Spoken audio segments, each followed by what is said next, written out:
Saudações a todos aí, os irmãos e irmãs. É um privilégio poder repartir com vocês o item 9 do pacto. Mas a minha primeira palavra é de gratidão a Deus. Eu moro na cidade de Jundiaí, com a minha família. Para quem não conhece, fica no meio, a 60 quilômetros de São Paulo, a capital, e 30 quilômetros de Campinas. Temos alguns jundiaienses aqui também. E minha palavra de gratidão. Será que vem alguma coisa boa de Jundiaí? Vem Daniel Palombo. Ele é de Jundiaí. Eu conheci os seus avós, conheci o seu pai, seus pais, já o pai falecido, e tenho convivido com ele. E se esse encontro tão peculiar, tão singular está acontecendo, é porque Deus está usando esse jovem. E quando ele me disse sobre esse encontro, eu fiquei preocupado, porque por causa da dimensão e do impacto que isso pode ter pelo Espírito Santo no futuro do evangelicalismo no Brasil. Mas ele me acalmou logo. Ele disse que o Valdir estava lhe ajudando. Aí eu fiquei tranquilo, porque ele não está sozinho.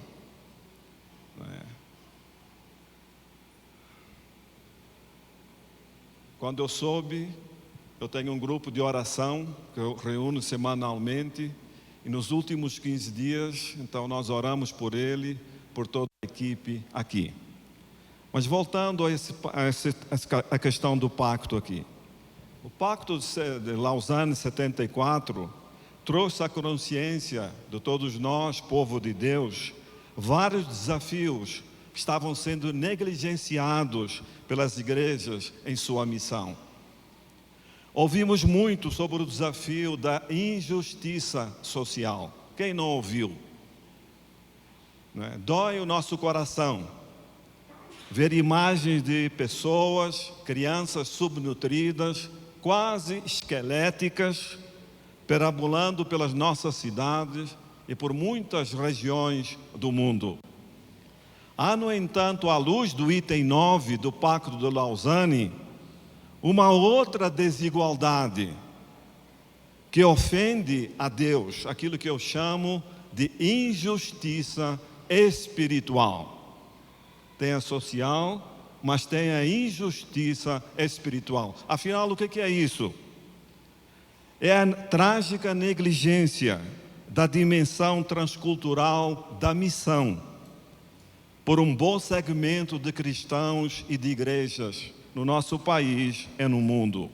É o pouco esforço que se faz de alcançar esses povos, essas nações, para que eles estejam dentro do propósito de Deus, como vimos anteriormente, e que hoje estão sem acesso ao Evangelho de Cristo, ou que tem muita pouca chance de eles conhecerem a pessoa singular de Jesus, a não ser que obreiros no Espírito de Cristo sejam enviados como bivocacionais em todos esses lugares, por todos os povos, por todos os lugares.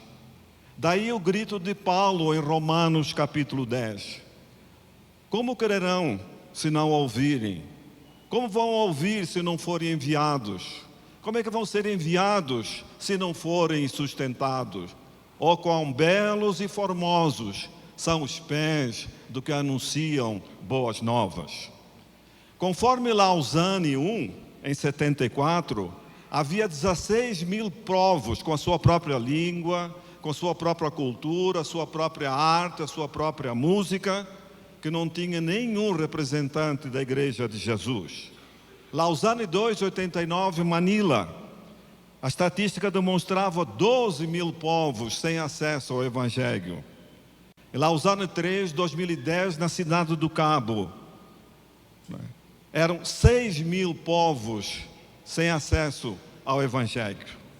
Hoje, nós temos à volta de 2.300 povos que ainda não têm uma igreja no meio deles, e cerca de 4.000 povos que não conseguem subsistir, a não ser que receba encorajamento e ajuda da igreja global.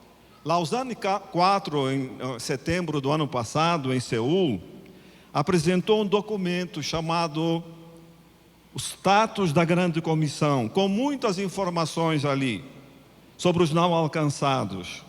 Interessante, nós precisamos relembrar como igreja aqui no Brasil, que não é possível alcançar esses povos com as suas línguas, suas tradições, pelo trabalho missionário tradicional. Esses povos vivem em lugares fechados. Não há visto para missionários tradicionais nessas regiões do mundo. Contudo, nós sabemos, à luz da soberania de Deus, que não existem portas fechadas. A missão da igreja e a sua transculturalidade. O item 9 fala da evangelização transcultural como missão nossa. É divina. Ser obra do Espírito Santo em nós, por nós e apesar de nós. Os povos não alcançados, o PNA, clamam pela ação amorosa, sacrificial e missionária da Igreja de Cristo no Brasil e no mundo. Até quando os seguidores do Cordeiro continuarão indiferentes a essa ação transcultural do mundo? A maioria de nós não sabe quem são esses povos. Nós nem lembramos deles. E sem informação não há oração. E sem oração não há ação. Diz o pacto que acabamos de ler aqui, de ouvir: causa-nos vergonha ver tanta gente esquecida. Continua sendo uma reprimenda para nós e para toda a igreja. O que dizer, por exemplo, dos 50, 60 tribos indígenas no Brasil? Vamos esperar os missionários de fora para chegarem aqui e colocar um versículo de uma forma dos meios de comunicação para eles ouvirem, pelo menos, o Evangelho de João e a singularidade da pessoa de Jesus? Interessante, conforme Lausanne IV do ano passado, apenas 3% da força missionária são enviadas para os povos não alcançados. Não quer dizer que esses povos que já têm alguma coisa não precisam, mas 3% apenas da força missionária mundial está entre esses grupos que nem sequer ouviram que existe Natal, que existe Páscoa, que há alguém que deu sentido e trouxe o ser humano a se envolver com o propósito dele. Essa negligência trágica quanto ao destino e eternidade desses milhões de seres humanos está relacionado, em nossa opinião, a um outro desafio. Lausanne I, seguramente debaixo da liderança do Espírito, colocou o reino de Deus como chave central na missão da igreja. James Angel sintetizou bem quando ele disse: é hora de se arrepender do reducionismo teológico que criou uma omissão escancarada na grande comissão. É hora de ouvir mais uma vez as vozes proféticas que trouxeram dramaticamente o reino de Deus para a frente como paradigma motriz para a missão mundial. Em Lausanne IV, felizmente, prevaleceu o significado apostólico histórico da missão. Sem uma consciência do reino, a igreja tende a negligenciar essa dimensão transcultural em nossa agenda, em nossa missão, em nossas orações. As energias são gastas em programas privados, no exercício infindável de preservação do status quo das denominações, sem a dimensão transcultural e a ação social para um envolvimento transformador nos assuntos desses povos e das nações. A missão que Cristo deixou à sua igreja envolve em várias dimensões a proclamação do Evangelho. Não se abre mão da doutrina da justificação pela fé. É inegociável. Mas fala também da dimensão pedagógica das Sagradas Escrituras, as dimensões da diaconia, do dikaioma, ações justas diante da injustiça, a evangelização urbana e a evangelização transcultural. Cristo comprou para Deus pessoas de toda a tribo, povo, língua e nação, e nos fez seu reino sacerdotes. Sacerdote significa aquele que é construtor de pontes. É assim que nós devemos entender a nossa vida. Romanos é conhecido como o livro teológico de Paulo. Os pressupostos bíblicos estão aí. Interessante que Paulo queria deixar o Oriente e ir para o Ocidente. Paulo não queria chover no molhado.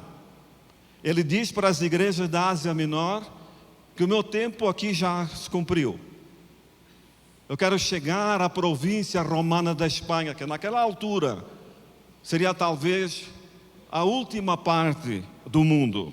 Apesar de haver necessidade na Ásia Menor e naquela região de alcançar mais pessoas, quem sabe plantar mais igrejas, Paulo priorizou missões em áreas não alcançadas. É impressionante.